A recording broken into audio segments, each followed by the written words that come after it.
I had to do some stuff for my I wasn't expecting to come on, so I had to do some stuff for my fantasy league. I had to expedite that. What did Golden Tate end up doing for you yesterday? I benched him, and I put in Jones. I ended up getting double-digit points out of Jones. Nice.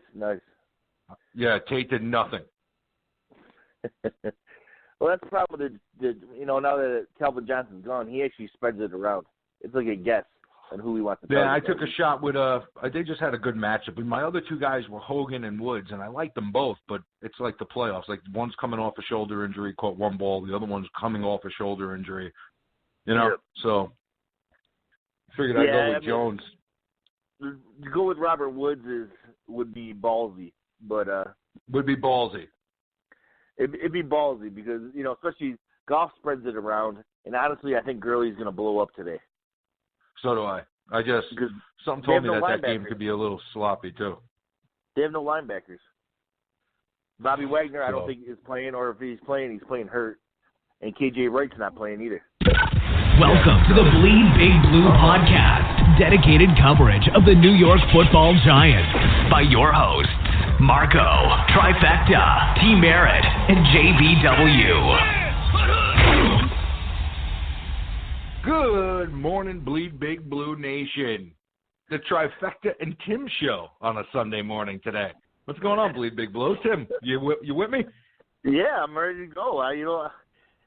We are definitely less hostile towards each other on Sunday mornings.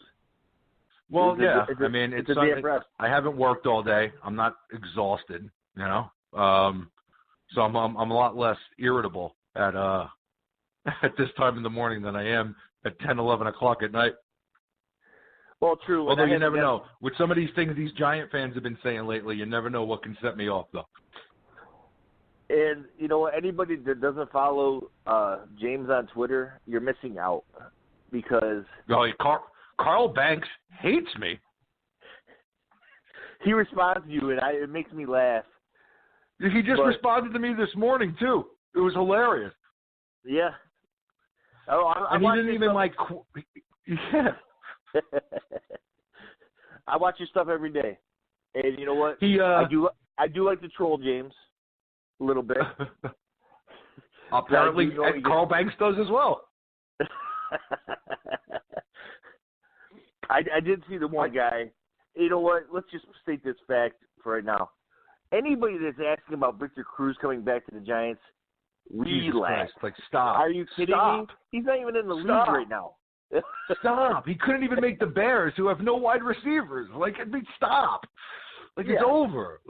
That's why I read that. I read some of these Giant fans, what they say, like Cruz, and you don't play Webb now. Webb, it's too late. And I honestly, at times it takes every bit of willpower in my fucking being to not throw my phone and just go off on a Tourette's-laced rant because I can't understand it. I can't understand it. I don't understand it. And I'm really starting to turn on the fan base. I really am. You know what? But as far as the Davis Webb thing, what do you expect? Spagnuolo's fighting for his job. He wants to just try to win. He's not looking for the future. He doesn't care. No. I totally understand where Spagnuolo is coming from. I get it. But that's not Spagnuolo's decision. And this is where the Giant fans are telling me it's not the Giant way for Mara to run the team. Well, it wasn't the Giant way to fire a coach in the middle of the season anyway. I think that this season, because it's gone a way that none of us thought it was going to go, pretty much is out the window when it comes to the Giant way on how it should be handled. When you look at the landscape of the franchise, where it is, okay, and where they're going and what they're set up for, there is no excuse in the world not to have this kid playing right now. None. Now, you can't give me he's not ready. You can't give me he's not active. He hasn't been active. You can't. I don't want to hear it. The situation warrants the move. And if you can't see that, totally with you with you're blind if you can't see it. I would love Davis Webb to be playing, but I'm not overly pissed about it because it is what it is. Because you know what, as far as the system or him being ready, who knows what he's getting into come next season. Yeah, but you're right. You're 100% right. You don't know what's going to happen next season. But let me tell you something. What makes like the excuse of like he hasn't been active and we really want to put him out there with this team? Well, the flip side of that coin, Giant fans, is you're putting a quarterback out there that you have $40 million tied into over the next 2 seasons. So even if you're not getting rid of Eli Manning, is it in his best interest to play right now? Considering that the last 3 starts, Eli has scored, 3, 10, and 12? Yeah, well, let's be honest, James. I mean, we've seen the Giants long enough to where we know more than likely this is Eli's last season with us. So you know what? Let him play. The way I look at it, let him play it out, finish this damn season. You know what, Eli, I love you, but it's probably time to move on. But I don't care if we keep him next season. You know, whatever. I'm just fine. But Tim, that's even more of a reason. But that's even more of a reason to sit him the fuck down. Like if you're telling me that he's not coming back next season, then what is the point of playing him?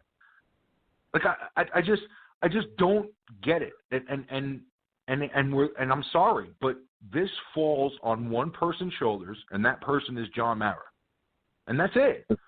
Like that is, you can't blame McAdoo, you can't blame Reese because they're gone, and the writing was on the wall that they were going to be gone before they were gone.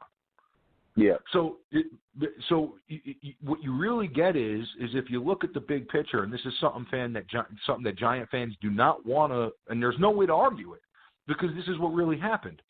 2 weeks prior to the Eli Manning benching, what happened?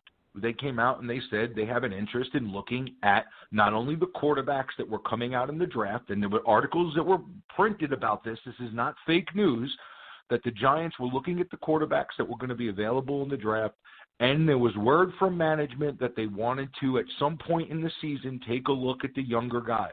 And the younger guys included Geno Smith and Davis Webb. Then there was a plan put in motion from ownership 2 weeks after that, after Eli goes ahead and gets the record of consecutive games where he passed Peyton Manning to get second on the list, big whoop-de-doo. Then after that, what the plan was set in motion by ownership was that Geno was going to play in Oakland, and then the following week in Dallas, against Dallas at home, that Davis Webb would be handed the job and played for the rest of the season to be able to evaluate him in some way, shape, or form prior to next season. The fan base erupts, cries their big blue hearts out. Mara gets scared, throws 2 guys under the bus, and now they're just appeasing the fan base in spite of what's best for the franchise. And for me, the take of, oh, I'm okay with this, is infuriating to me on so many levels. Because if you're a Giant fan, and this is about the future, the next decade, not the last one, I don't get how anyone is okay with this. Like, to me, like, we should be storming, we should have torches, and we should be storming the castle. I'm sorry. That's how I feel. You know what? And I understand. You know, as much as you get fired up about it, I do understand. And I do think, at least tell me you understand where I'm coming from, that you can see that I'm not a crazy person that hates Eli Manning, and I'm really just concerned about being prepared for the next decade. And I'm all about being prepared, but at this point, honestly, you know what scares me? Let's say Davis Webb's played these last 3 games. Davis Webb tears it up, whatever. 300 yards passing every day, whatever. You know what it reminds me of is when Rob Johnson, tore it up for Jacksonville and got a huge contract from Buffalo and did nothing. The way I look at it is, I would love to see what Davis Webb does. We're drafting a quarterback regardless. Like we discussed off the air. It's where we're drafting. A quarterback is the only person worth it. And see, but here's the thing, Tim, and this is what we don't know. Like the best bet, depending on who the new GM and the coach is, right? I mean, there's so many different roads that this thing can go down. And one of the roads that we could be looking at is status quo at the quarterback position. And what does that mean, really, right? So you have the second pick in the draft, right? So there's two ways to look at it. If you think that, that maybe you're stuck with Eli's contract and you want him to finish his career as a Giant, and the idea is possibly bringing Eli Manning back under the course for the next 2 seasons or to play out his contract, or you're going to bring him back at least next year, then to me, playing Webb makes more sense because now you're going to continue to groom him over the course of the next year or so. And is the idea now to trade that pick back so that you can get ample players or more picks to try to replenish the roster? I don't know which way the new GM and the new coach are going to go. I don't know if that's an option. If that's an option, does that make sense if you see Webb and you see that he has – see, to me, the thing about Webb isn't the numbers that he would put up. That's not what I want to see. Like, what I want to see is you got a college kid that is used to reading half of the field. Now, talent-wise, the scouts raved about him. He's big. He's got a good arm. He's got a great release. He's mobile enough. He's not going to – he's not Michael Vick, but he's mobile enough to step up in the pocket, move side to side. He keeps his eyes downfield. So you hear the thing about him was he was reading half of the field in college. Yeah. And you can't do that in the pros. So you can't have one read or two reads. So to me, the benefit of playing him is a couple of things. It's one, how would he progress over a 3 to 4 game span?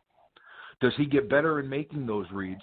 And I don't care what the product is. Like, so I'm not concerned on if he's completing passes for big chunks of yardage. Is he making the right decisions? Is he reading the field and realizing my first option and second option are done? Check down. Is he reading the field and getting better at making those progressions and quicker at making those progressions with the more that he sees? Can he take a beating? Does he cower in the pocket when the offensive line is a little banged up? Like those are the things that I want to see. I don't care if he throws for 96 yards. This is my question to you. Is what could Davis Webb do to be like, you know what? I don't want to we don't need to get another quarterback. Nothing. I'm not under the impression that seeing him for 4 games should make your decision when you're picking it too. Yeah. Like, so I'm not saying that you want to play Davis Webb and then tie yourself to Davis Webb for 6 seasons and miss out 6-7 seasons and miss out on a Darno or a Rosen. What I'm saying is this: is if you see progression from him, sometimes it's better to have 2 quarterbacks than one. Am I in a position next year where I can bring in the 2 young quarterbacks and let them battle it out in training camp? You know what I'm saying? I mean, I don't. 100%. But at least if you have Webb playing, there's some progression there. It's not a lost season. Well, let's put it this way. This season, we're going to benefit from it because at least when Giants sucked this year, they sucked the whole way. They didn't go mediocre and go 7-9 or 8-8. They sucked the whole way. Let's not jump ahead of ourselves here. Because if they find a way to win 2 out of these next 3 games, they could fuck themselves tremendously. Like, I wake up this morning, and I'm a Giants. I tried to go to positive spin. I saw what they looked like when Landon Collins came out of that game in Dallas. Landon Collins is not playing the rest of the season. Philly is going to tear that defense up this week. I see, to me, like, all these Giant fans waking up like, hey, I'm ready for a W. Like, what are you on, crack? Like, are you still hungover from last night? And this doesn't make us less Giant fans. It makes us smart Giant fans. A win today, next week, or the following week is detrimental to the future of the franchise. Like, we are in a position right now that does not – I'm really not worried about a win. I think this could possibly beat Washington. See, to me, there's a way to look at this, right? And it's like, this is the perfect year for this to happen. And it doesn't happen like this very often. The last time anything that really happened like this had to do with another Manning. Yeah. And it was when he was in Indy, and they were doing very good, and then he had the fluke injury, and then they were in a position to pick Andrew Luck. And when I look at it, thank God that nobody wants Eli to get hurt, but if you were going to fall apart in a season with the quarterbacks that are coming out, this was the year to do it. Right? I mean, no one wanted it. We all thought 100%. The Jets were going to be about sucking for Sam, and it turns out that here we are in position to go from one franchise quarterback to possibly another in a year where there seems to be at least 3 to 4 guys that you can make an argument about being top 4 to 5 draft picks and possibly leading a franchise for another decade. That doesn't happen. I'm so glad you brought up the Jets. So let's put it this way. This season, as much as, let's be honest, Jets aren't making the playoffs either. But Jets screwed themselves this season, and Giants made themselves better, and that's why we're a better franchise. Because the fact, well, it's not necessarily. Todd Bowles showed that he's a great coach. Because he took this overachieving team and made them win. A bunch of guys that are overachieving, ridiculous. So Todd Bowles, props to you. You're a good coach. But Jets need a quarterback. Josh McCown is not your future. And this was the year where everybody knew a quarterback is where to go. If we can get a quarterback, we don't have to go through. We can literally transition from the greatest quarterback in Giants history and hopefully going right into the next one. And that doesn't happen, Tim. And that's what these Giant fans need to realize is that when you look back over the history doesn't hand you an Eli Manning all the time. History doesn't hand you an Andrew Luck all the time. These are things that things have to align perfectly. And when you say to yourself in the beginning of the year, we think this Giant team can win a Super Bowl, we weren't even thinking about some of these quarterbacks coming out. But as the season unfolded, you have to be able to read the tea leaves and say, okay, we were wrong. Like we were dead wrong. And we need to start worrying about what is the next step. Because if you blow this, and 2 weeks ago when we spoke, on the show, I said this was a monumental, 4 or 5 months for this franchise because you have to get this right. Because these positions you don't get in these positions where you have the number 2 pick in the draft when your quarterback is Eli Manning very often. So you have to get it right. You know what? All I'm worried about is that I'm worried about the scouting, making sure they do their due diligence. Because, one, I just came across Twitter, and they're saying Marvin Lewis is gone after the season. He wants to leave Cincinnati, which tells me Cincinnati's going to move in a whole different direction. They're going to want a quarterback as well. So that's another team that could possibly want to trade up. And we got to know if we want one of these guys or we don't. Tim, when you look at the quarterbacks that are coming out, and when you look at the league as a whole, and again, this is why it is so important to me to play Davis Webb, because I do not think that a 4 or 3 game span of him playing should make your decision. But if you did see enough of him and you had to eat money on Eli's contract, are you better off bringing Eli back next year if you don't like any of these quarterbacks enough to take him at 2? You see, if the new GM comes in and looks at it and goes, you know what?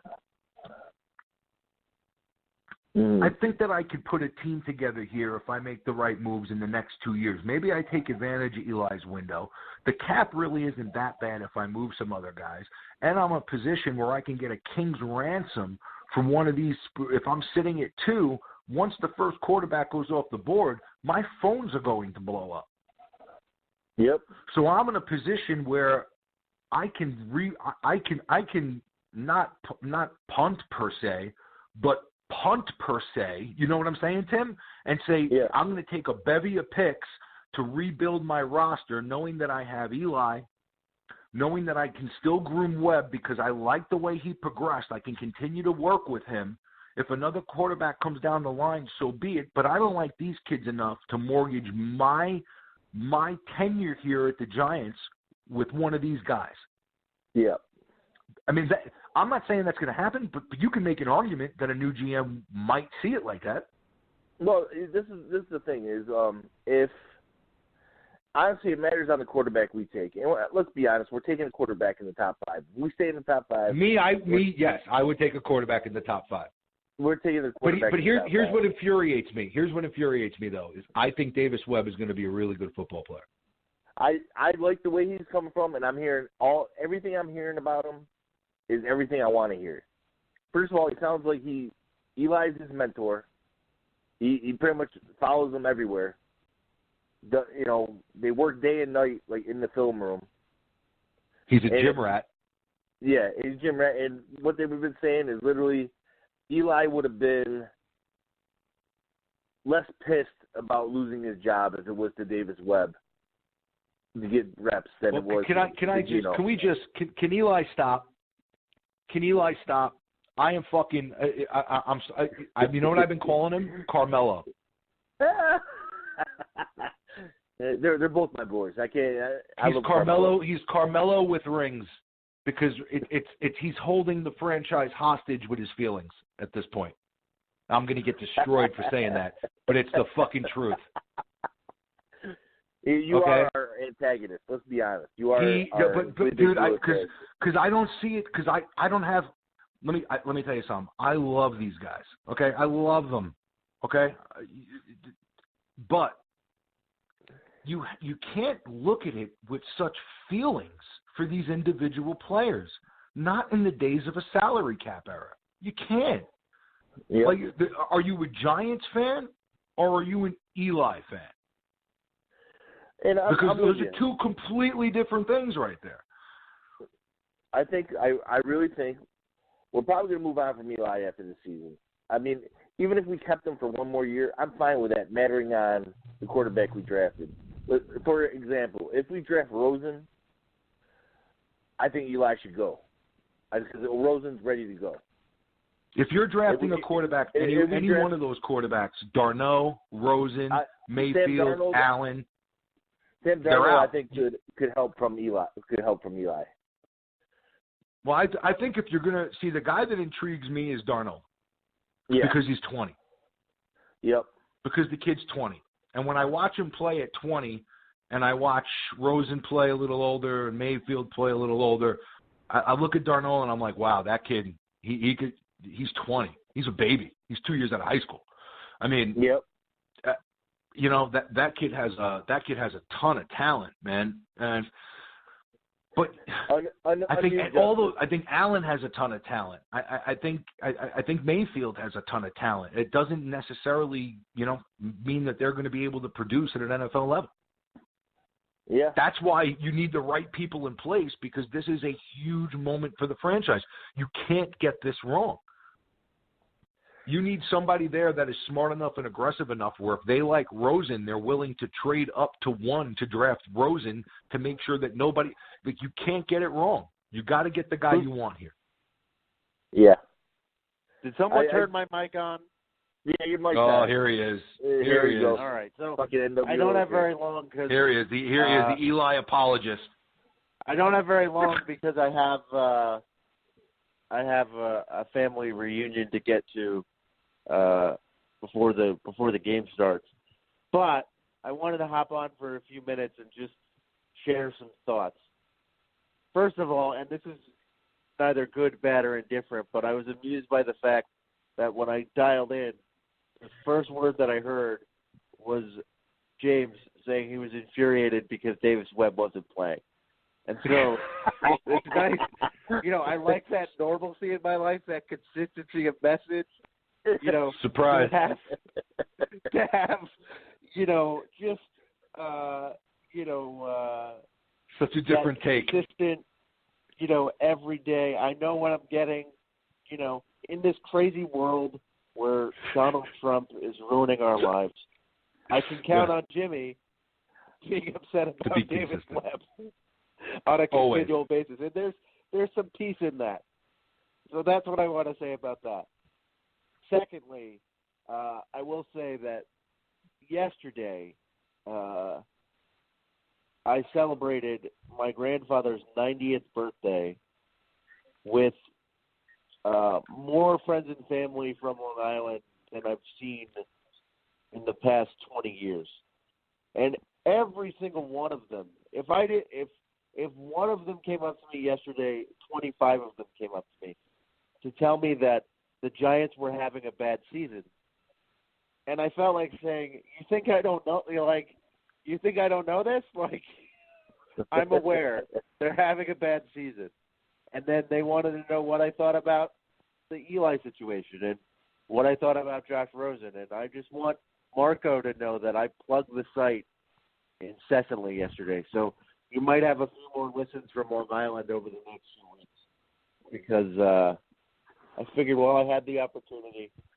Let's plug the site and the podcast. So here we go. But most of the fans on Long Island, you know, that I talked to yesterday, they it's funny, they were mad for exactly what Tim was saying. They're mad that Eli was replaced by Geno. It's more of a Geno Smith thing than an Eli Manning thing or even a Davis Webb thing, I think. People need to stop. And that's interesting to me because I think that it means that there's a section of Giants fans out there that are rational fucking snowflakes about Eli. You know what I mean? They're just not rational about Geno, and they shouldn't be because Geno is Geno. Geno put up more points. Call in and defend yourself. Geno put up more points for this team than Eli has in a month. FYI. Yeah, but you can't. That's not. To me, that's. I'm just like enough. Like I'm so like you can and please send the message to Long Island. No, I'm done with the whole Eli apologist thing. Like we don't owe him a fucking thing. He's getting paid. Like we don't owe him a thing. Like if your boss came into you and said, at work and said, hey, guess what? That project you're working on, I'm giving it to that person, and you're going to work on this now. Would you start crying and be like, they gave it to this guy instead of that guy? You'd be fired. No, I'd be like, this is awesome. Yeah, well, that's me too. I'm like, one less thing. You're still gonna pay me my salary? Well, there you go. That's great. There you go. That should have been Eli's answer. You're still going to pay me my salary? Yep. Okay. Like, you're getting paid. I don't feel bad for you. Sometimes difficult decisions have to be made. Do I think it was the best case scenario to go to Geno Smith? No. But I think that you have to look at you can't just be like, oh, my God, it was for Geno Smith. There was a plan in place until Mara threw these two guys under the bus. And the plan from Mara was we want to see Geno and Webb. Like that's not made up. Like go Google that's why I think it might be made up. For the simple fact is, Mara said it. He said it on the Francesa show. He said it in interviews. The words came out of his mouth.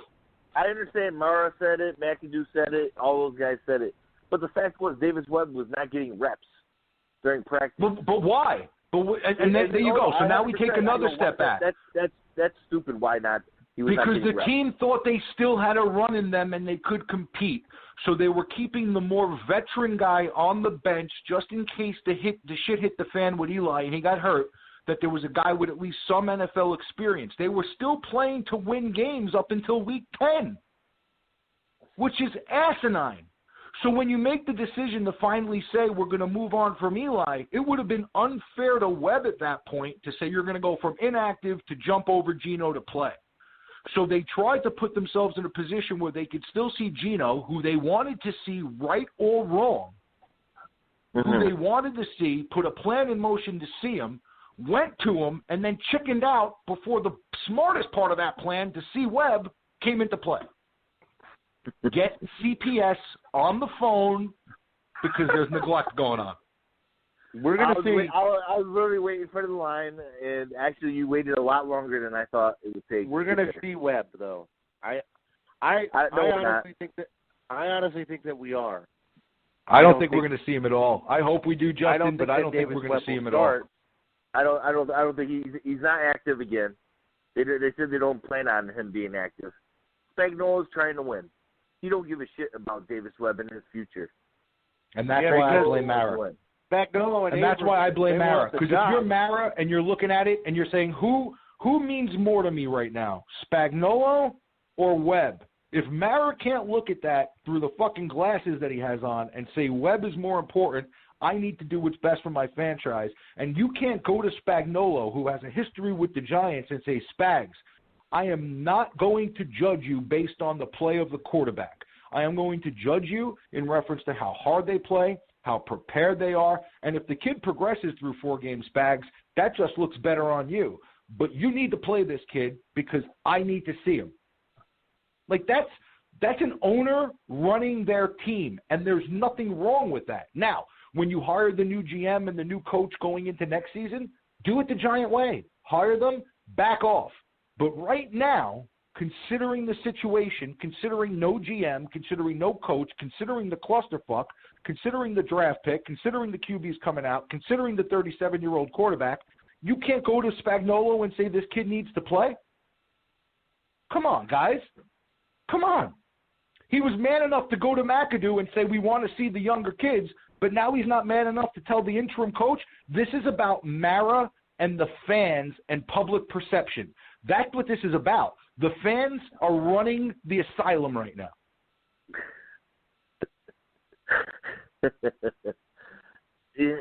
I'll shut up. Yeah, go ahead, Justin. Here's what I want to talk about, and it's going to start out by thinking that I'm jumping topics, but I'm gonna tie it back. It's just going to take about a minute. All right. We'll circle back. If you look on, the social media sites of the world, okay, there's a lot going on that's sort of interesting. First of all, and this isn't tied into anything, but I saw that Justin Tuck and Victor Cruz were at an event last night. They posted a picture together, and they said that they're always family. I guess how that ties in is that, the players, the former players, they view themselves, once they're in, whether they're in for a year or whether they're in for multiple seasons, they view themselves as part of the family, right? Once a Giant, always a Giant. Weatherford, for better or worse, has said that a whole bunch. And, Rashad Jennings, you don't have to look any further than, he retired today this week, and he retired as a New York Giant. He played for 2 other franchises. He retired as a New York Giant. I don't think he had his best seasons as a Giant, but he still retired as a New York Giant. Now, spin that forward, you have guys like Odell Beckham, who since the Ben McAdoo firing has been a lot more. It's been a lot more apparent that he's with the organization. He's in the locker room. He's on the sideline, for crying out loud. And he's still invested. Then you have I saw Brandon Marshall on Instagram this week. He's posting videos of himself rehabbing at the Giant facility. He's rehabbing, and he's rehabbing with fairly serious and heavy workouts. So, you have guys who are in the Giants family, and that's sort of how I'm going to tie it back in, is that the Giants, on top of everything else, they are a family. And so Mara's very aware of that, I would imagine. It's his organization. It's his team. He's probably tied into it a little bit better than we are. But, he's very aware of the idea that, this is a family, this is a brothership. He doesn't – Eli, if that's the case, Eli is the head of the family, right? 210 straight games. And when Eli comes out in the media and says, I may not be here next year, I may be someplace else, whether it's Denver, Jacksonville, or someplace entirely different. Hold on. John Mara's butthole puckered. And if his mindset is anywhere near what I just outlined, then I get it. Now, the other thing that I'll say, and then I'll let Jimmy talk, is Brandon Marshall working out on the premises. If he was retiring, he wouldn't be doing what he's doing. And if he thought that he wasn't going to play with the Giants next year, he probably wouldn't be doing what he was doing. So, I'm starting to think that whoever it is that they bring in, don't think that they're not going to get the band together for one more season. They might draft a quarterback, keep Eli, play Eli, and have Eli, the rookie next year, and Davis Webb all on the roster. I would disagree. I wouldn't do that. I wouldn't do that. I know that's going to give you an aneurysm, but I don't understand. You're putting Band-Aids on broken legs. That might be true, but it's what I'm seeing. The team. If you took Webb in the third round last year, and that's your plan, you're crazy taking a quarterback at 2. Get the best left tackle in the draft then. That changes everything if you're going to look at it that way. Or you trade back and take a bevy of picks. But, that changes everything. See, I look at it differently. To me, Eli Manning is not the head of the family. The head of the family is John Mara. Eli is a soldier. I'm sorry. Eli is Derek Jeter. Okay, but when Steinbrenner said it was time to move on, it was time to move on from certain guys, man. By the way, when the Yankees win 3 straight World Series, does Jeter get a ring? Yes. He gets 3 of them. Just segue. Yes, he definitely does. Jeter gets a ring. You want to talk collusion? Holy shit. Why don't you give me the National League MVP, and I'll give you, I don't know, Castro and 2 guys you never heard of before. What a great trade. I love being a Yankee fan. Not only that, but also $30 million. Yeah, and we'll also take $30 million in cash if you don't mind, Jeets. Is that okay? Jeets is strapped on cash. He's like, I'll just give you the $30 million out of my pocket so we can get this done. How's that sound? Right. Here we go. I hate the Yankees. But back to the martyr. Back to Eli. Hashtag martyr. I can't anymore. I just can't anymore with it. I'm sorry. I think what's annoying me more than Eli is the Giant fans. Everybody crying. Like sometimes ownership, I look at it as the mafia, right? To me, the boss of the family is the owner, and the players are the soldiers. And sometimes you got to whack a soldier. Sometimes you got to whack a really good soldier. But you can't make decisions for your franchise or your family based off of things that made you feel all warm and fuzzy inside in the past. And that's what's going on right now, guys. And it's a disservice to the future of the franchise. And I don't care if they benched Eli for Betty Cunningham, starting quarterback off the Little Sisters of the Poor practice squad. If the coach or owner decides to make a decision, shut the fuck up, Carmelo, and sit down. It's not your job to hold the franchise hostage. First of all, Eli did not hold anybody hostage.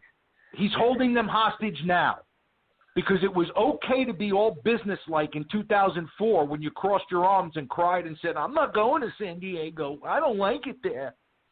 That was fine. Giant fans were all fine with that side of the business. But now, 14 years later, we can't make a decision for the best of our franchise after you had the balls to start off your career with making a decision based on nothing but yourself? Stop it. Wow. God. Stop it. First of all, he's bringing back stuff when Eli did it's the truth. It's the truth. It's the truth, but I understand that. Damn, do you let a guy go? No, I'm not. It's the truth. What are you letting go? It's a history. It's something that person did. And now 14 years later, it's personal and it's not business. It was business then, and now this is personal? Like, pick one.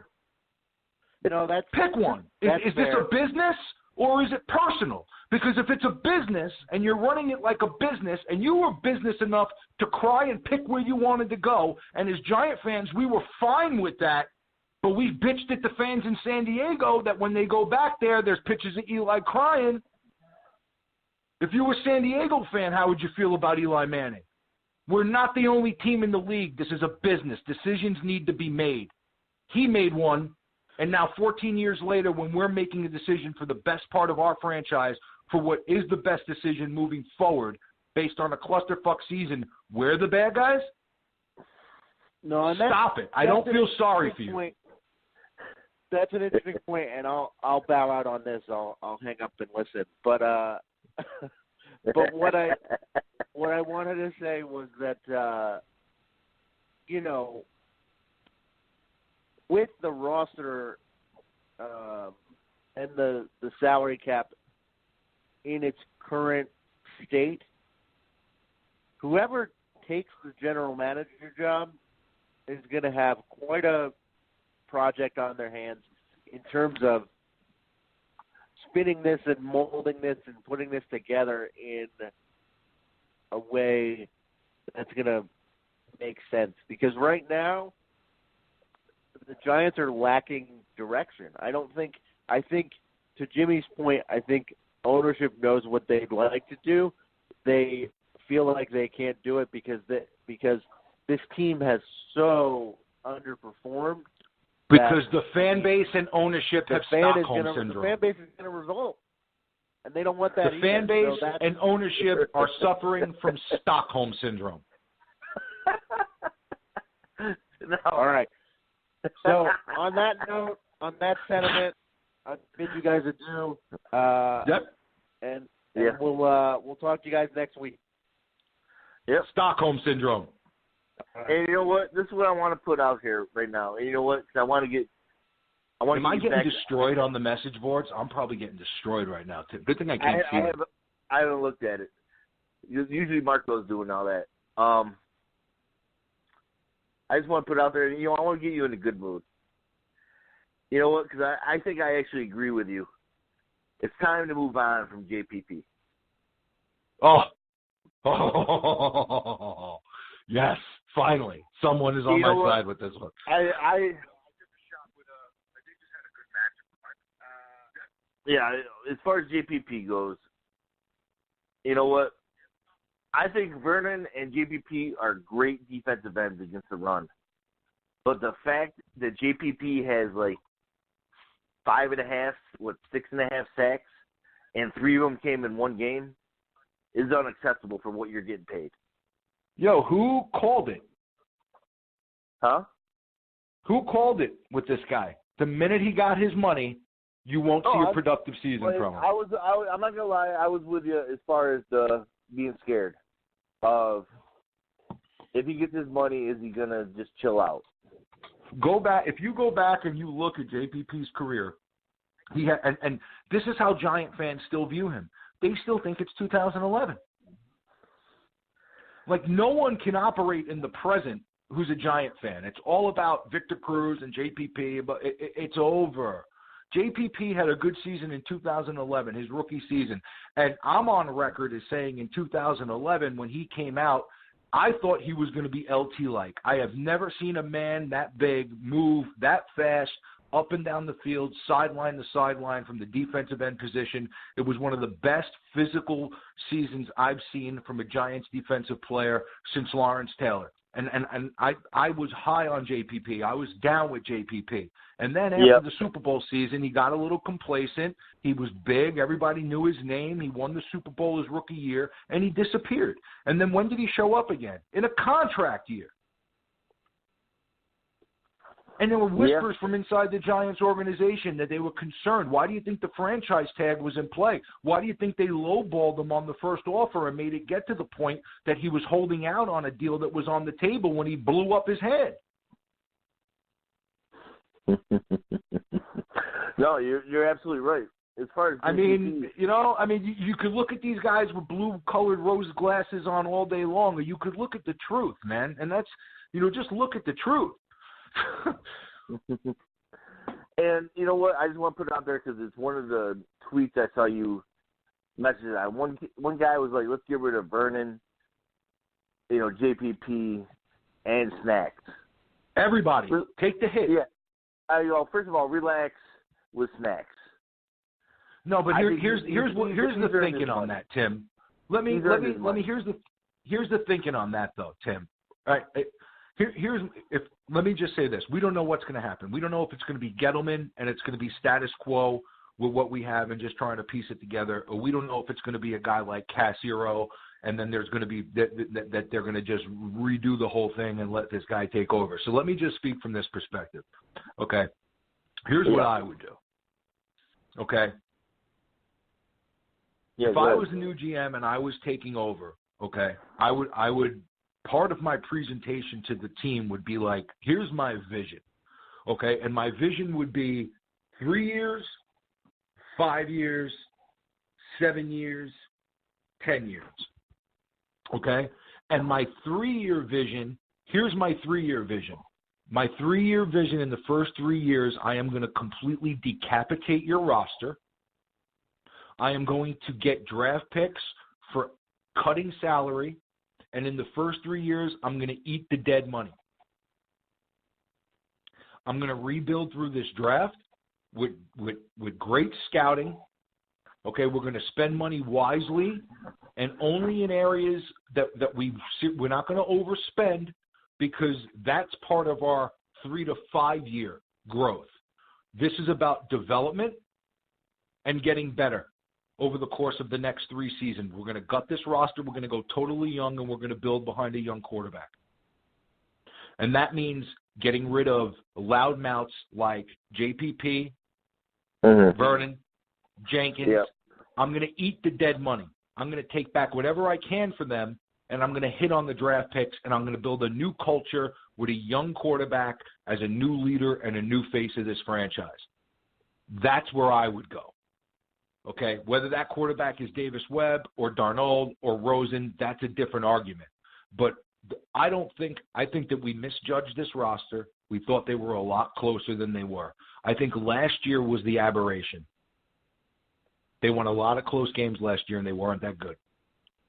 Okay, and this year is blinding as to how the depth is awful. And a lot of people are blaming the offensive line. Well, let me tell you something, Tim. I saw the other day on Twitter, PFF, the Giants are like 13th in the league in sacks given up and 8th in the league in pressures.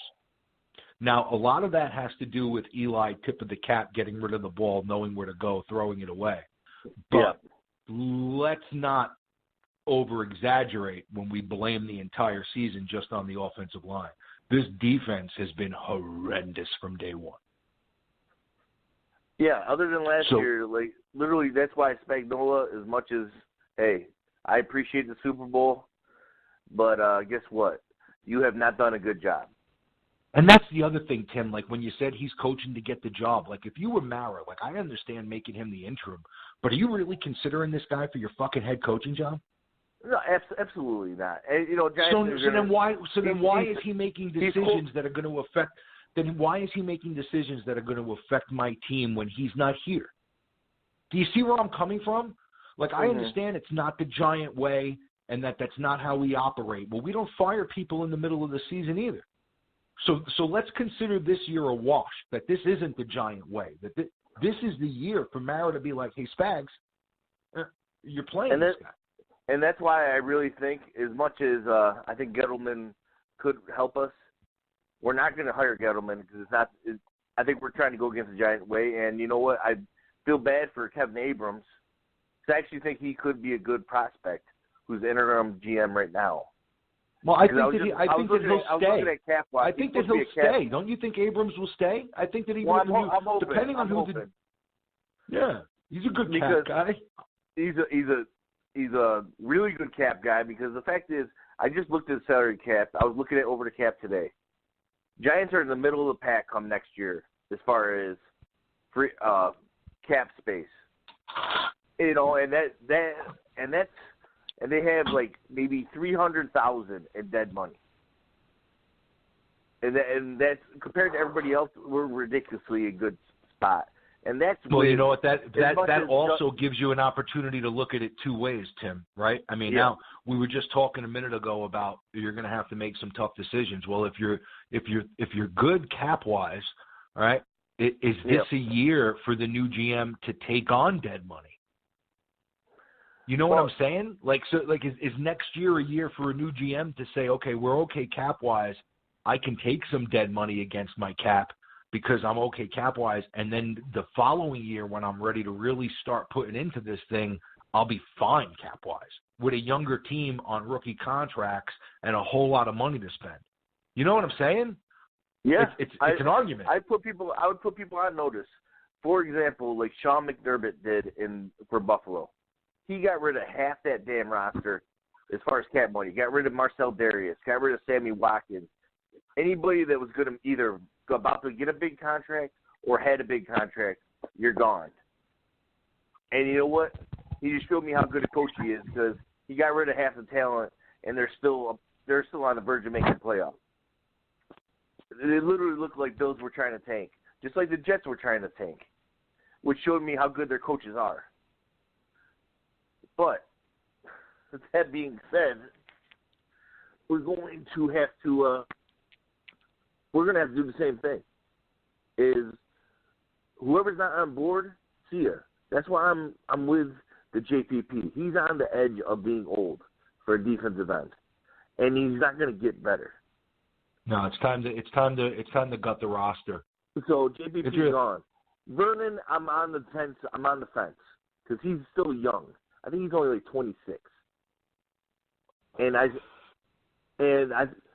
think we had pieces on defense. Jerry Reese's weaknesses showed up. He refuses to draft linebackers and make that a priority at all, which has been our weakness since he's been the GM. This general manager, I'm praying, is a personnel guy. You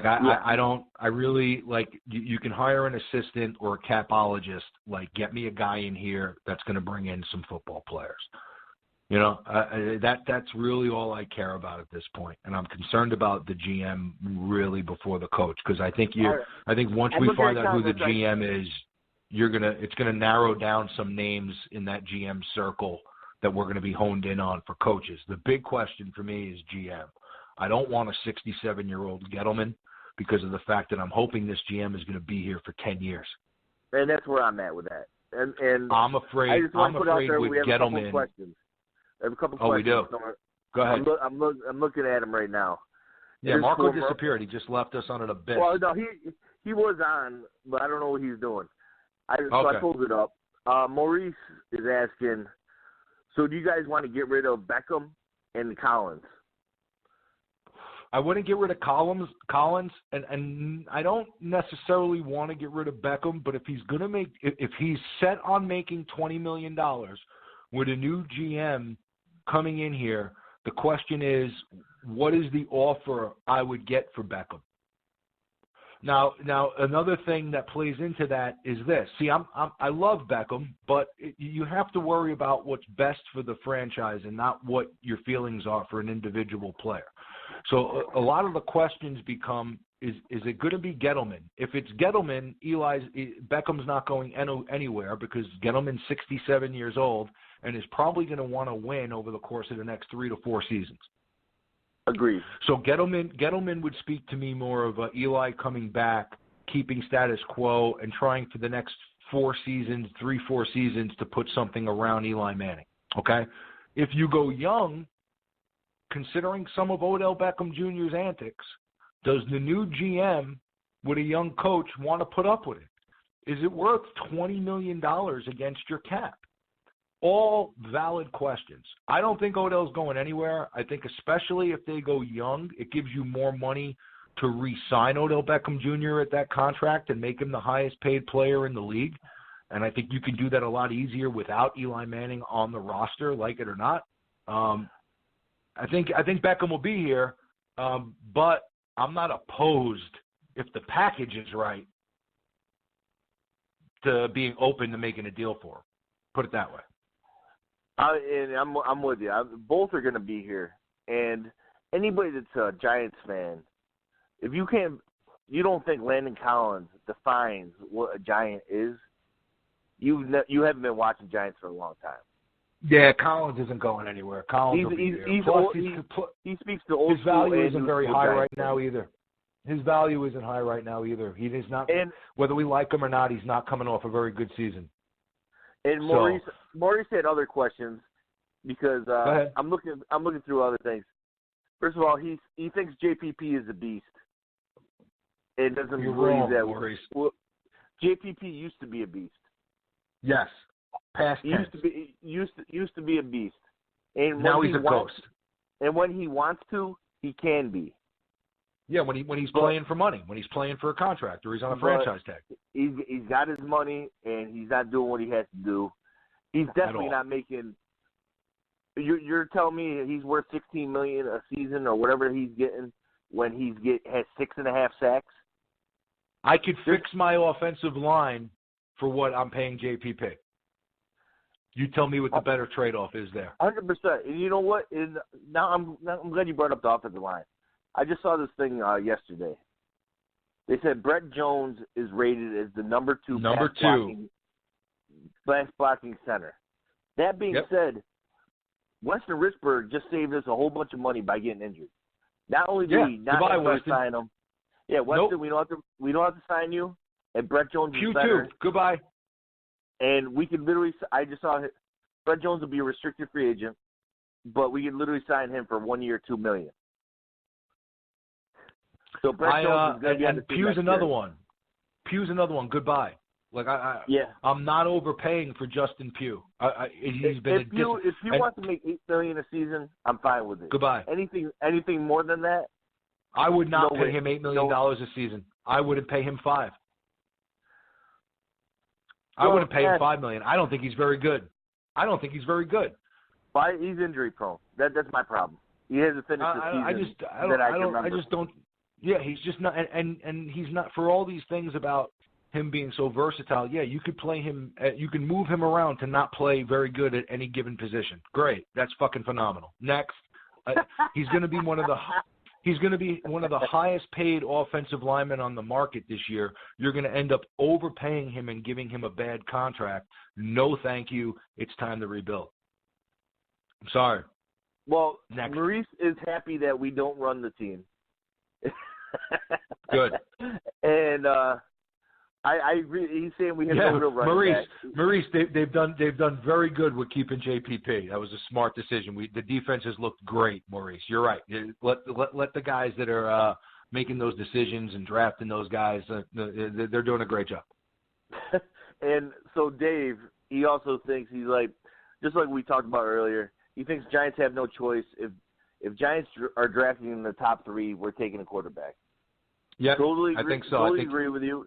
Me and James have talked about this many of times that if Giants are in the top 3, there's no way we're not drafting a quarterback. There's nobody in this draft worth a top 3 pick.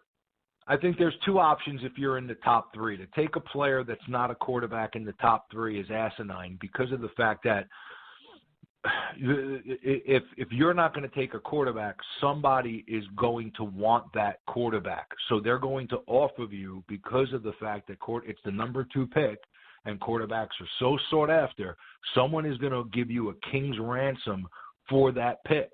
So the Giants are going to be in a position to either 1, take a quarterback, or 2, trade back. Now, if you trade back, the question becomes, how far are you trading back? Are you trading back 2 or 3 spots where you can still get a very good player, a defensive lineman? Or are you trading back 7 spots where now it becomes more of the best player available, but you're adding a second-round pick this year and potentially another second-round pick next year and maybe a later-round pick after that? So, I mean, there's ways to look at it, but, yes, if you're going to make a selection at 2 and you're calling a name, that name is going to be a quarterback. Yeah, it's got to be. The only other thing we can really get is offensive lineman, and there's no offensive lineman that I've even seen they've even talked about being worth a top 10 pick, other than a guard that I've seen. Quentin Nelson from Notre Dame is the only offensive lineman I've seen. They said is a possibility of being a top 10 pick, but the problem with him is he's a guard, and how much do you value guards? And that becomes the question now of how far are you trading back if you're a Giants, right? So if you now see, here's the thing that can happen. If you're telling me that you're trading back from 2 to 4, right, and San Francisco's picking 3, and does it need a quarterback? Well, if you're telling me Rosen and Darnold are going 1 and 2, and San Francisco doesn't need a quarterback, and you're trading back to the 4th pick, do you still get your quarterback in Allen plus a bevy of picks in the back? Are you trading back to 7 or 8? To where now you're looking at the board and the guys that have gone in front of you and you're saying, you know what, this lineman, we may not like the fact that, but he's the best player right now on our board that's available. Then you have to consider taking that lineman because you've moved back to 7, 8, 9, et cetera, wherever they could be. So, but if you're telling me that the Giants are on the clock and they're not trading the pick and yes, top 2, top 3, that guy is going to be a quarterback without a doubt. And you know what? Then we can argue all day on which one it will be. Maurice, I see you again. He's popping up again. Yeah, he's like, which quarterbacks do we like? I think that you can. I mean, I think your top 4 quarterbacks on the board, and you can argue. Yeah, to me, go in order on who you like. Go your top 4. Who you like? You want me to go my top 4 on who I like? Okay. Yeah. If take whoever I you would think go 1 through 4. Well, I sort of let that out of the bag before, if anybody else was listening, when I said that, all things being considered, if Sam comes out at 20 years old, because of his age, because of the way I see him playing now at 20, I think he would be number 1 on my board. I think Rosen would probably be number 2 on my board. 3rd would be Allen. I've watched a lot of film over him over the last 2 weeks since his name popped up and we started talking about him a little more seriously. I think I would plug him up to 3rd on my board, and then then there's Baker, and Baker's the wild card. I mean, Baker could be phenomenal or he could be awful, but there's too much of a question mark scenario there with Baker to put him anywhere in the top 3 for me. So I would go Sam. Would you Rosen, consider Lamar Jackson at all? No, I would not. And it all depends on value, right? So let's say the new GM says to himself, okay, well, I don't like any of the quarterbacks that are in the top part of the draft. I'm going to trade back, and you acquire an additional 2nd round pick or a late 1st, and you got a couple of picks where you can now trade into the late end of the 1st round and pick him up. To me, it's all about the value of where you're taking him. So am I taking him in the top 5? No. Am I taking him in the top 15? Probably no. If he drops to 30 through 50, would I consider him then? Because of the fact that I think that, I'm not sold on him being a quarterback, but I do think that he's a weapon of mass destruction on a football field, that you can get him in space, you could be creative with him. Where do you value a guy like that if he's not going to play quarterback? So, if you will, Cordell Stewart. Yeah, I don't and I'm not willing to take a 2nd round pick on that guy, but if you're telling me that the guy, if you like him enough to play quarterback, then you're telling me that you're going to take him at the end of the 1st or the 2nd round. I don't have a problem with that based on the value if you can sell me on his quarterback skills. Guys like that, dude, I don't know. little concerned with his durability more than anything else. Physical talent, ridiculous, but 16-game season, NFL level. He is kind of skinny. Can he last, a decade playing like that? I don't know. I'm not sure. Yeah, my top 4 is pretty much right on point with you. My wild card, honestly, is number 1, Sam Darnold, without a doubt. I think he's got the highest ceiling. So what? As far as quarterback, I think he could, if he's groomed right and put in the right situation, hopefully not Cleveland, he could be a really good quarterback. Now, yes. Josh Rosen, he's got the highest floor. He's ready to come in now. He's ready to play. The only thing with Josh Rosen that I've heard is there's a possibility he doesn't love football. He's been compared I think all that shit. I think all that. Yeah. I think that's bullshit. I don't. I mean, somebody also said I heard that he was a bad teammate. And then did you see what happened on Twitter? Like his teammates literally found the person that said that and started tweeting at the person like wrong. Okay. Yeah. Hey, that's a good thing. And that's we've gone about it. As far as Josh Allen, all I've heard from him is he's very intriguing to me, and I think if we could trade it down a few picks, yes, let's say 5 to 5. That's what I'm. Yeah, there you go. Between like 5 and 7, and picked up like an extra second round because of it. Yep. Hey, and we got Josh Allen, who's compared to Ben Roethlisberger. I think that'd be pretty interesting. Yeah, hey, he's a big kid with a big arm. Here's the concern. Here's the concern with trading back, though, right? I mean, so someone's going to jump ahead. This is yeah, because that's why this is so important. Like who's going to be making these decisions, right? So let's say you gamble and you say we're going to trade back to 4 and 5. Who's to prevent San Francisco from trading back, and then another team coming up and taking Allen at 3? So, it puts the new GM in a ton under the microscope immediately, because that pick at 2, if you trade back and you get burned and you end up with no one when you could have taken the guy you wanted, Allen, at 2, or Sam, or Rosen, yikes in New York, right? So I mean, you know what, to go back to exactly what you're saying, this would be the year that you could do that, for the reason being there's so many quarterbacks. And now it matters on how many you like and how many are on your first tier.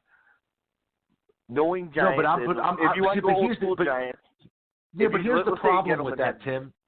Yeah. But here's the problem with that, Tim. It's a domino effect. You just so let's say so now. Like, to me, like there's 3 guys in that first round that I would draft, and Baker Mayfield is not one of them. The 3 prospects that I would draft in the first round would be Rosen, Darnold, and Allen. Those are the 3 guys that are worth, right, to me, a top pick. So now you're saying, okay, we're going to trade back and we're going to miss on all those 3 guys because we know we're going to end up with one of the other 2 or 3 quarterbacks that are in the draft. To me, when you took a quarterback in the 3rd round last year that apparently you like and has some talent, now you're just wasting picks and chasing something. Okay, I'm with you on that because pretty much if you take those other guys, Davis Webb is comparable. But exactly. So what are you wasting the picks on at that point? Because if you told me right now, if I had my pick choosing between Baker Mayfield or a high pick or handing the franchise over to Davis Webb, I would probably, because of his salary, choose Davis Webb. I probably would say, let's go to Davis Webb. I like him more as a prospect, and what I've seen from him on an NFL level, just preparing-wise, being with Eli, what I saw from him in preseason, where his upside, now I could be wrong on Mayfield, but again, I think Mayfield is split down the middle, 50-50. I think he can come to New York and be great. I think he could come to New York and be god-awful, and it could just spiral completely out of control, especially when you put him in a locker room with Odell Beckham Jr. Okay? So, it could go really bad. To me, I'd say let's go with Davis Webb, who we've seen progress over the last year, who we like at least. as opposed to handing the franchise over to, one of the other guys, that are going to be late first, second round pick. Play Webb and draft better players with those picks. And if you trade him back, don't use it on a quarterback. How about an extra lineman? How about a linebacker? How about a cornerback? I mean, there are so many holes on this roster to just say, you know what, we're going to just draft a quarterback, one of the 4, 5, 6, 7 quarterbacks as opposed to 1, 2, 3. I got a problem with that.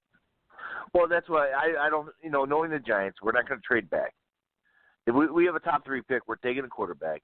I think that's a quarterback. And knowing the Giants, honestly, now the more I'm thinking about it, Giants, if they didn't get Eli in the draft they did, they wanted Ben Roethlisberger. That being said, if we don't get Darnold, let's say Darnold doesn't even come out, I think it's Josh Allen. See, that's a concern for me if Darnold doesn't come out. Like that's because I don't know that I'm taking Allen at 2. But I mean, if you're willing to take Allen at 5, why wouldn't you take him at 2? I don't know that I would take him at 5. I mean, I'm just throwing scenarios out there. Yeah. I mean, I just, if I'm sitting there at 5 and the best defensive player is on the board and I'm not completely sold on Allen, I need help all over. That's why this decision is huge on who's going to make the pick. That's why seeing Webb in any way, shape, or form before the season is over is so huge because you can argue so many different ways to attack the draft, and I don't think any of them are wrong because there are so many different needs on this roster. Yeah. Including I a quarterback in the future. So, that's why seeing this kid is huge. And I'm reading some of these comments. Now, they're asking about Lamar Jackson. And I know we just answered this.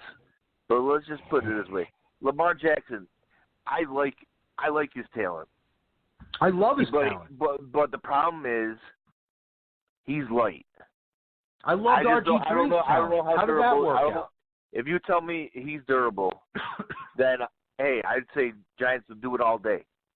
Oh, if you told me that you can put him, if this was Madden and you could say injuries off, give me him. I'll take him. I think he's phenomenal. He's so dangerous. But the only thing is that I don't like about Lamar Jackson's game is he's not consistently accurate. And that's one thing you need in NFL. But that can grow, right? So he's in a college offense. He uses his legs a lot. You can see that he can make any throw on the field. But yes, I would agree with you. But he needs accuracy. So what does he need? He needs a good quarterback coach. He needs a good system. Can he be a very good player on the NFL level? Without a doubt. Here's the problem. Okay, one of the things about him that make him so dangerous is his legs. And you don't want to take that away from him because now he's uncomfortable in the way that he's playing. So you want him to be able to utilize all his talents, right? What you hope you can do at an NFL level is, of course, you're going to want him to run the football at times. There are going to be designed runs for him. You would be foolish not to. What you don't want is for him to make a living like that. So you hope that he ends up with a coach that can teach him how to elude the rush, slide left and right in the pocket while keeping his eyes downfield and accurately getting the ball downfield.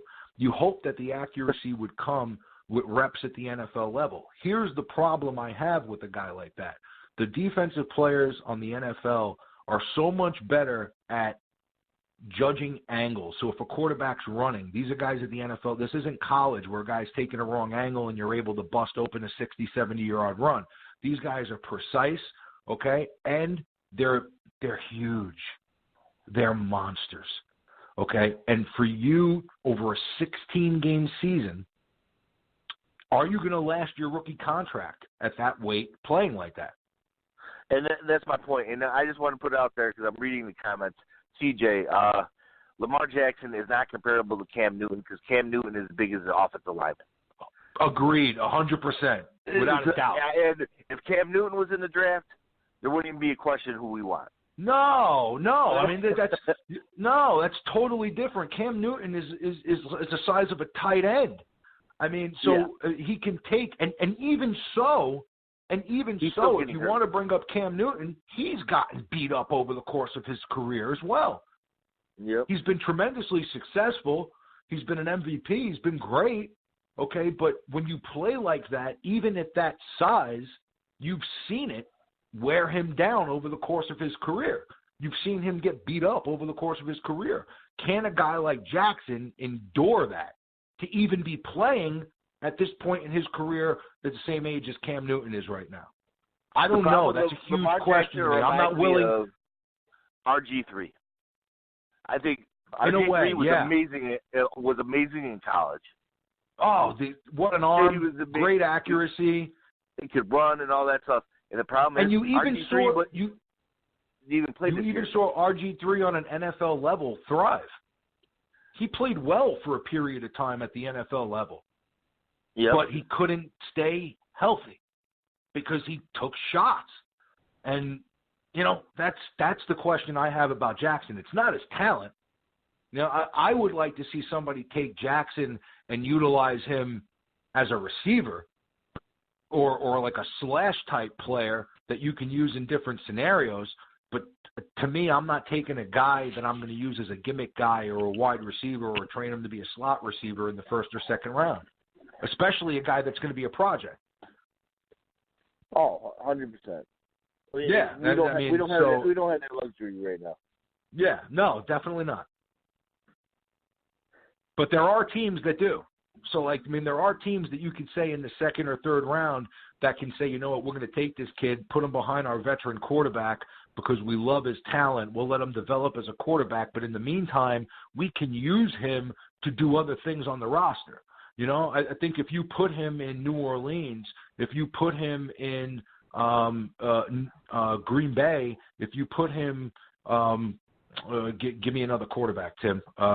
If you put him somewhere where he could develop under a veteran guy, you can use New Orleans use him as a weapon for Lamar Jackson. Because you know what, right? Drew Brees, you could play him another year, and you know what Lamar Jackson reminds me a little bit of was the quarterback that Drew Brees replaced, Aaron Brooks, who used to be in New Orleans. There you go. Who actually played pretty well. But he's not. He wasn't Drew Brees. It has to be the right value for the right team. I don't know that if I'm the Giants, where we are at this point in our franchise, if I would roll the dice on a guy like Jackson. And again, it has nothing to do with his talent. It just has to do with I have concerns about his durability. And you know what I want to put out there, because this is our boy that we talked about. If we traded down a significant amount, I would be intrigued by Baker Mayfield. Another one. Definitely intrigued, but I'm totally 50-50 on Baker. I'm a fan of his. I love watching the kid play. I would be concerned on if he can play anywhere near the level he can in college at the NFL level. Am I going to be interested where he goes and keep an eye on him because I think he's exciting and I want to see him be good? Yeah, I'd be very nervous if the Giants took him. I'd be excited to see what was going to happen, but I'm not convinced that there's a projector, that there's going to be a progression there where he's going to end up being one of the best players in the league. I can see that with Rosen. I can see him coming in and being good down the line and being a name that we're talking about 8-9 years down the road. I can see it with Sam. I could see it with Allen. I don't know that I could see it with Baker. I think it'll be entertaining no matter where he goes, but I don't know. You know what I'm saying? I mean, if you're going to take a guy in the top 5, give me the upside. Now you're talking late. Tim, I don't know. If it's top 5, it's got to be a guy who technically is a home run. It's like, this is who we want. This is almost a lock that he's going to be good. If you're not doing that with a top 5 pick, guess what? You're destroying your franchise. Yeah. Now, if you told me that you're going to trade back and you end up at 7, 8, 9, 10, somewhere like that, but you end up with a bevy of picks and you get an extra second rounder and you wanted to take Baker in the – see, I don't know. I don't think that I would do that at that point. I think if I trade back – down to 10, I would almost grab the offensive lineman. grab an offensive line. Yeah, like if I trade back, like if I pulled the trigger on trading back as the new Giants GM, it would trigger two things to me as a fan. It would say, okay, Eli's coming back, and now we're just going to take a bunch of good players. And I don't know that I disagree with. I think I would disagree with that, but I like the fact of trading back to get more good players and not necessarily worrying about a quarterback.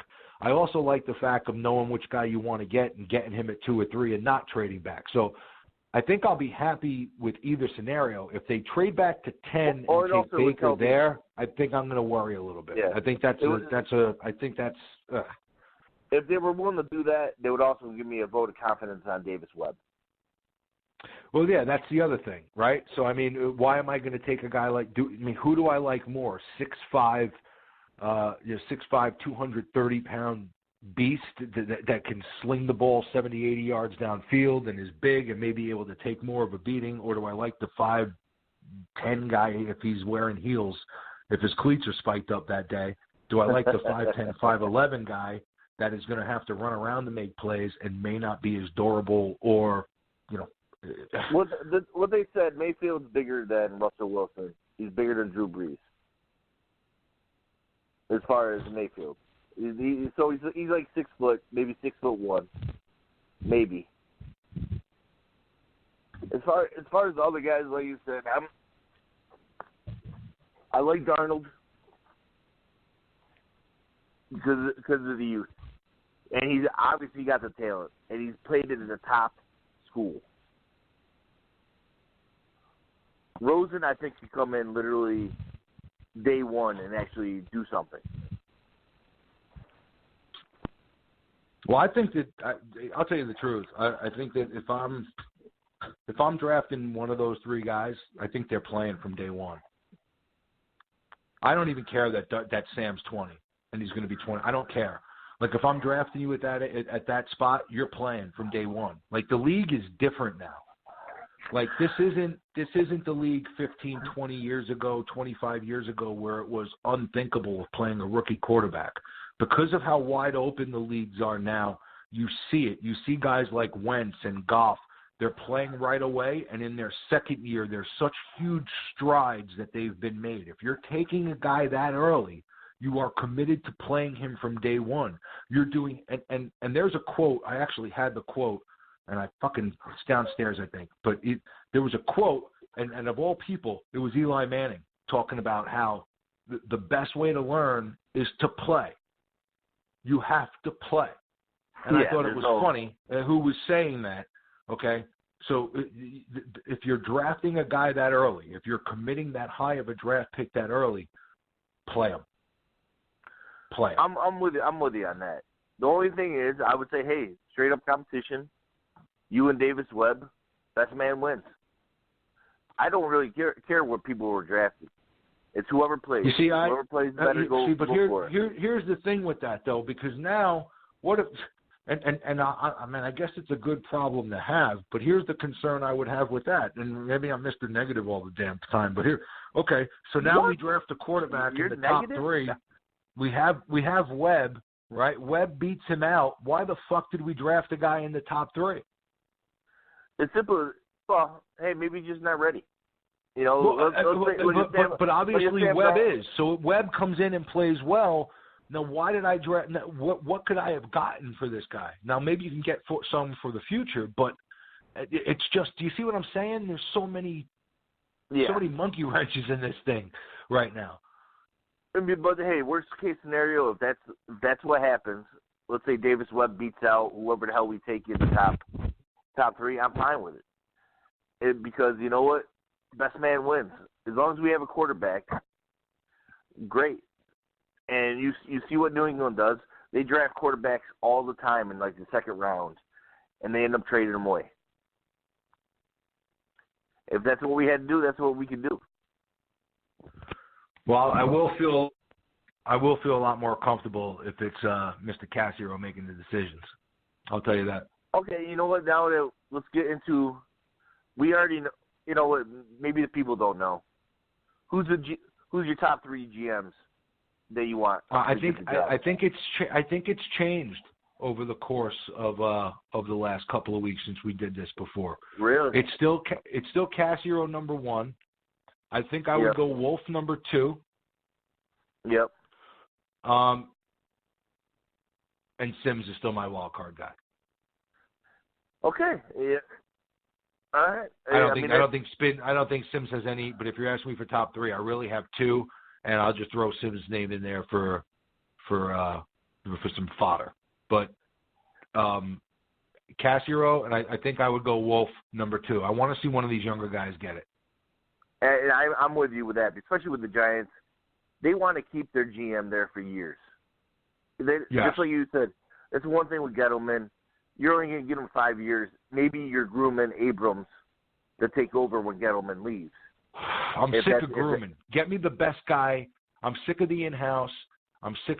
Get me the best guy. If the best guy on the market right now, and this is, I've been fighting with people about this too, and they're saying Gettleman. It's like whatever comes out from Giant land, the Giant fans just completely jerk themselves off with and are like, oh, Gettleman, yeah, he's the best. Like, no. This is a huge decision right now. Gettleman is not getting hired anywhere else. So why rush? If the reports out of New England are that Cassiero would listen, and if he would listen, then you do your franchise a disservice by not sitting down with him. If the hottest name on the market coming from the Patriots, okay, and I've been told this too, this isn't the New York Patriots, blah, blah, blah, blah. It's not about that. Who is the best guy? These guys switch teams and go from team to team all the time. Mm-hmm. Obviously, he's drafting good players and putting good players. He's working. He's part of a system. He's part of success. Those are the type of young guys that you want to bring in. That's my question to you with Cassio. As far as the New England drafting, who do they draft well? They're always replacing guys, bro. They just replace guys. Totally next agree. man up, next man up, next man up, next man up. How many times I agree with that. How many times do you open it? A lot of that's coaching, as far as developing the players that are coming in. 100%. 100%. But you have to have talent to coach. Mm-hmm. I mean, if you put a bunch of terrible players out there, I mean, I'm sure Belichick wouldn't have the same success. And yes, you have to be able to coach guys up, but guys need to be talented. They need to be coachable. They need to be smart enough to gain a system. He's putting these players, he's giving Belichick a good hand of cards to play poker with. Yeah.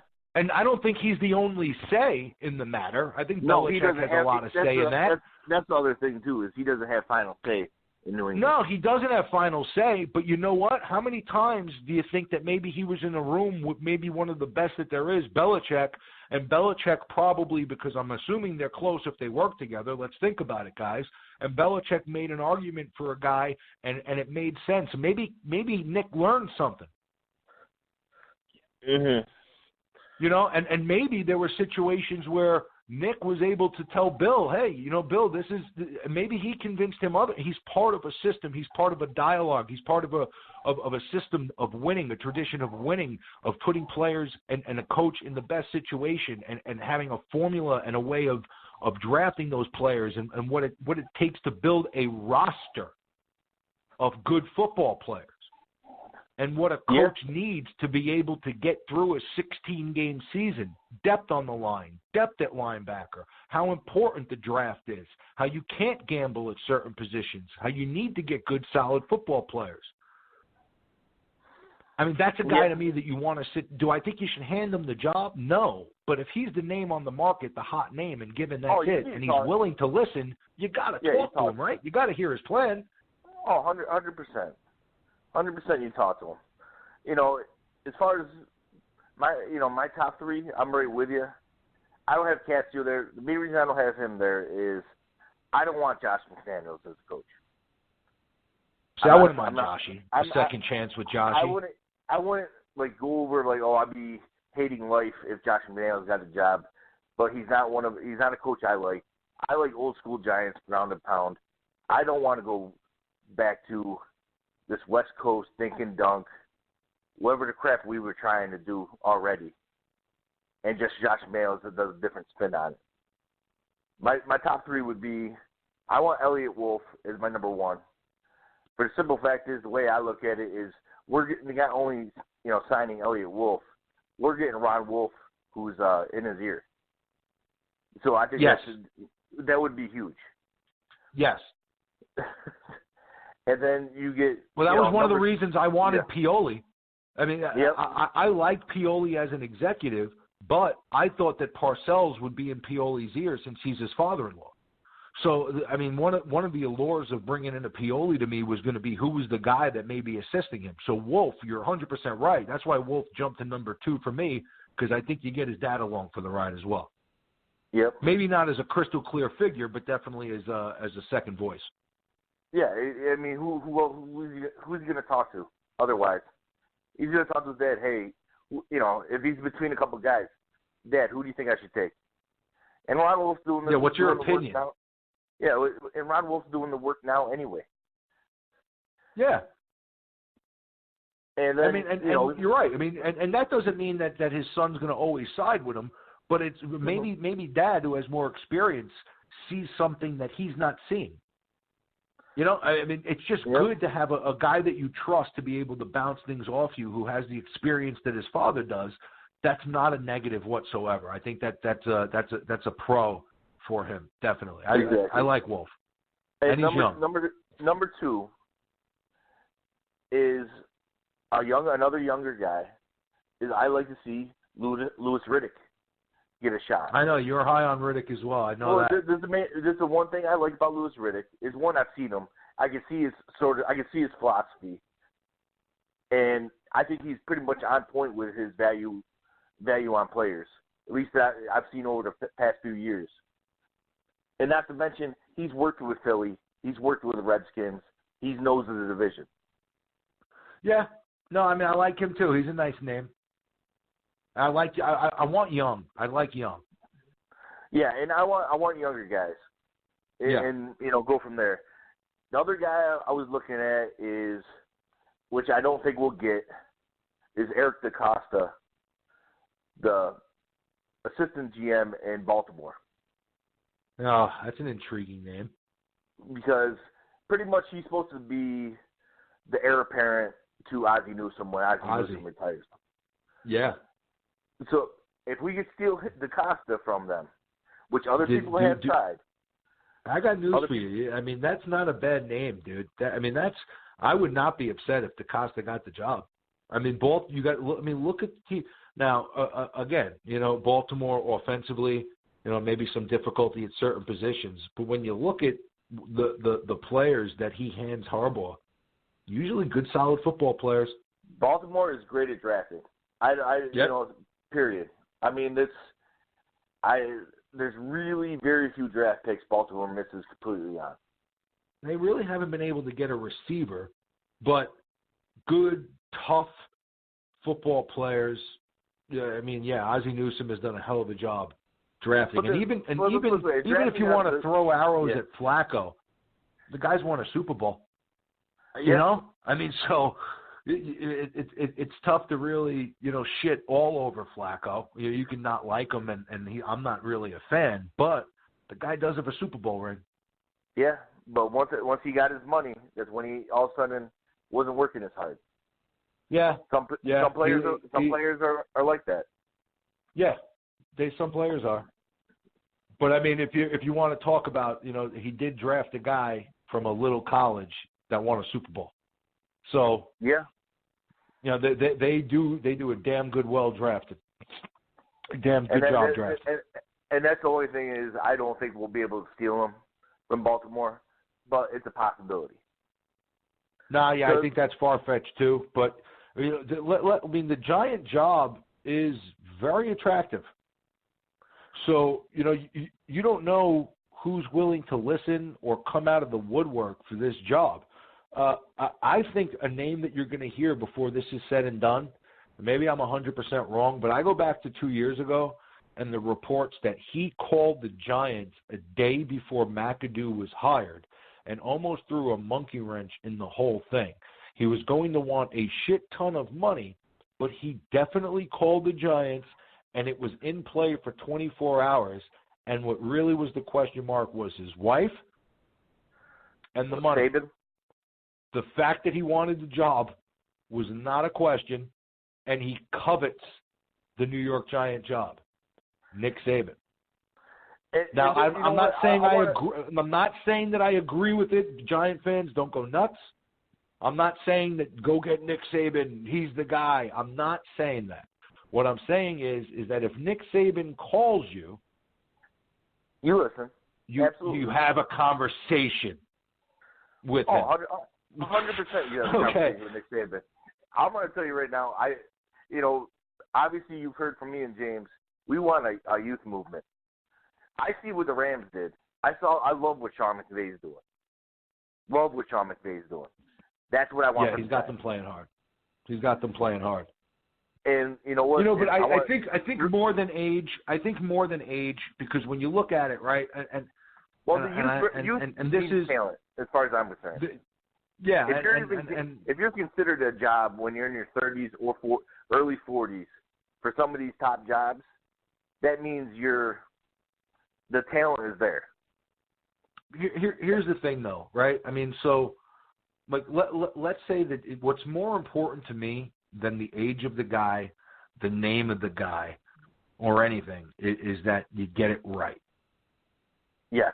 Because if you told me, 2 years ago that Peterson was going to be doing what he's doing in Philadelphia with Carson Wentz, I would have told you were insane. I thought it was a mistake. I thought he was a mistake as a head coach. I thought Philly completely shit the bed in hiring their head coach and settled on Peterson, and then completely wasted all those picks in trading up to get a kid named Carson Wentz from a small school. I was wrong. So it's more important, and this is why it's huge too. Wentz went number 2. Look where the Giants are picking. It is important that no matter what the guy's name is, no matter how old he is that it's done right. Because you could turn this thing around in a hurry. Okay, it's the NFL. You could turn this thing around in the course of 2 seasons if you do it right. If you shit the bed here, it could cost you a decade. 100%. 100%. And you know what? I see some questions on here. And some of these guys that people are bringing up, you obviously have a listening to it. So, first of all, Bill Cowher, there was a report. Done. Not happening. He just came out the other day and said he doesn't want it. It's over. And I just want to put it out there to all you Bill Cowher fans. He's not that good a coach. He's not. He won 1 Super Bowl, and he almost got fired a bunch of times. Let me tell you, I would like Bill Cowher. I was a fan of Bill Cowher. I think he would be.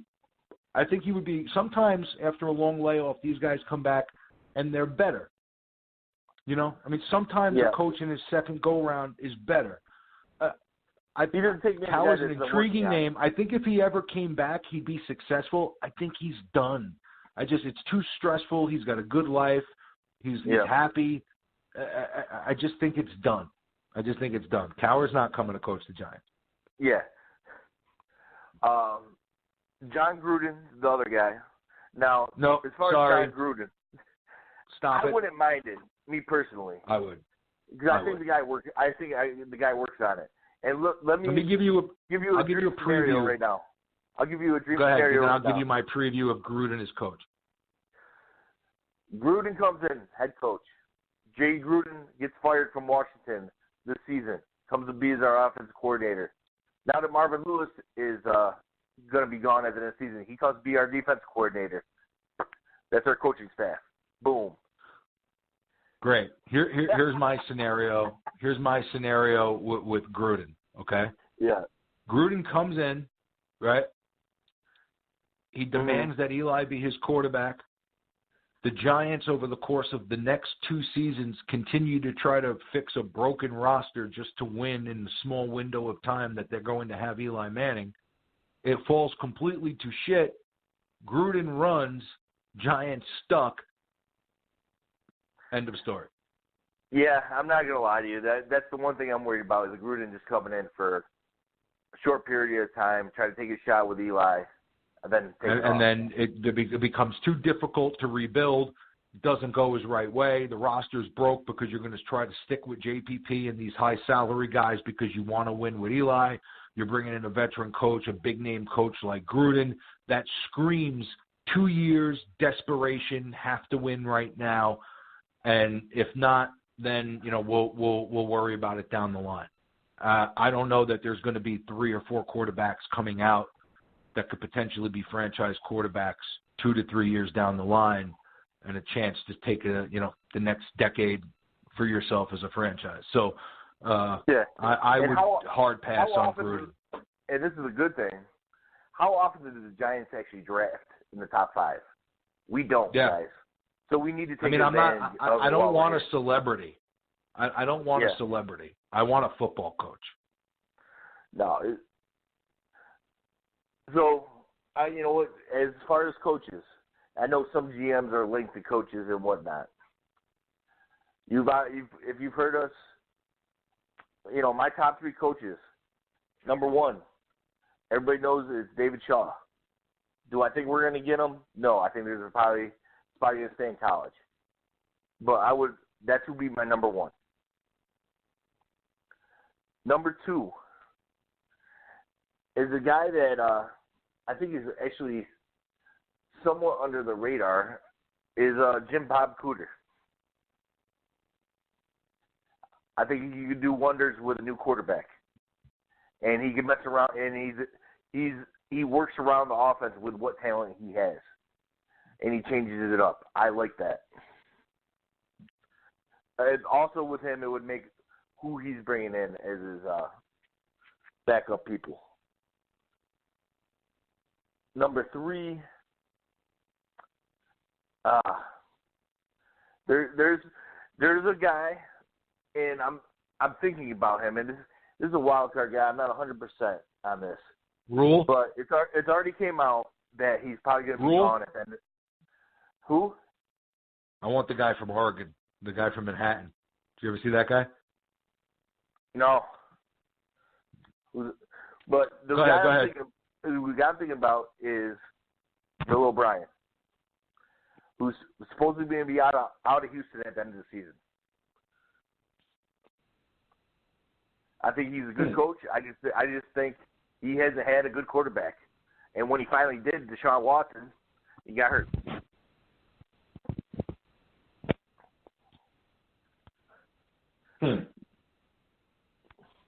Bill O'Brien I would not hate at all. And actually, he would probably go well with your Casio GM, since he has Patriot ties. We got around 2 minutes left, the boss just said. Yeah, we've been talking. It's 11:58. Giant fans, enjoy the games today. My coaches, to me, I'm going to worry about coach when I find out who the GM is. If you told me it was Cassiero, I would probably lean McDaniels. I've always liked McDaniels. I think I would give him a second chance. I wouldn't be opposed to it. Other than that, I really haven't given it thought, because if it's Gettleman, I think you're going to be able to circle 2 or 3 targets. I think if it's Cassiero, you're going to be able to circle 2 or 3 targets, so on and so forth. There'll be names allotted with every GM that's given a job. So it should be interesting. So stay tuned. Enjoy the games today. Good luck in your fantasy playoffs. Tim, say goodbye. Yeah, good luck in fantasy. And I know, by the way, Justin, I'm sorry, but you're going to get taken out today. Yeah, and it's bullshit that our league, in 8 games, six teams make the playoffs. I win 8 games, I'm left out of the playoffs. You all suck. You're lucky that my team didn't get in. I would have been a Cinderella. You know what? Just watch me raise up that belt. You're welcome, Bleed Big Blue. Bleed Big Blue, baby. Bleed Big Blue, always.